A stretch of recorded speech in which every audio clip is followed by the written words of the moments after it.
तो hello guys, welcome to my YouTube channel. तो guys आज हम करने वाले गेमिंग का नया testing, food delivery gaming test करने वाले। देखते हो ऑफलाइन गेम है दोस्तों, देखते हैं कैसी रहती है हमारी ऑफलाइन गेम। हमारी पहली ऑर्डर है दोस्तों, एक बर्गर या फिर एक फूड होगा अच्छा वाला।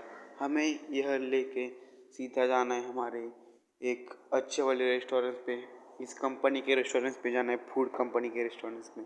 वहाँ पे जाते ही हमें एक फूड डिलीवर करके हमारे बैग में रखना है। बैग में रखने के बाद हमें सीधा जाना है कस्टमर के पास। कस्टमर के पास स्पीड से जाना पड़ेगा दोस्तों, वरना कस्टमर का गुस्सा होंगे। टाइम ख़त्म हो गया दोस्तों। फाइनली गाइस हम पहुंच चुके हैं।